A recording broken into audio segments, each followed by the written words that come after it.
Loretta Pavan, 59 anni, ex imprenditrice, oggi ciclista per passione e per beneficenza, pronta per la nuova sfida Abbracciamo l'Italia in aiuto degli amici del Quinto Piano Ospedale San Bortolo di Vicenza, associazione che raggruppa ex malati oncologici, familiari e amici. Un viaggio lungo lo stivale, isole comprese. Questo percorso che farò questa volta effettivamente è il più impegnativo di tutti perché 7.000 km, 40 giorni ogni giorno in bicicletta.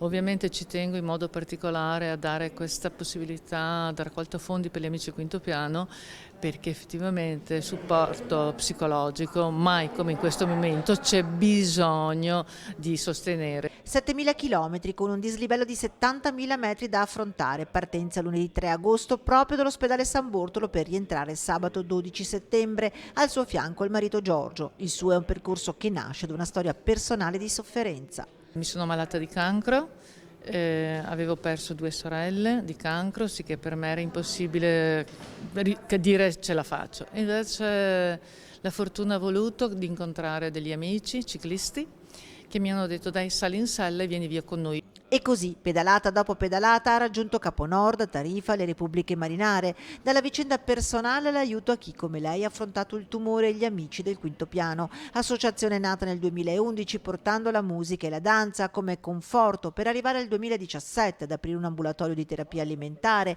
e nel 2018 il servizio psicologico empatico solidale. Lo sport si unisce alla solidarietà e devo dire che Loretta ha una forza d'animo, una energia positiva che riesce a trasmettere a moltissime persone che frequentano il Quinto Piano. Noi abbiamo sposato la causa di Loretta, l'abbiamo sposata appieno, condividendo anche col Motoclub Polizia di Stato la sua ottima iniziativa, il suo evento che alla fine comunque è a scopo benefico e un aiuto per chi è stato colpito.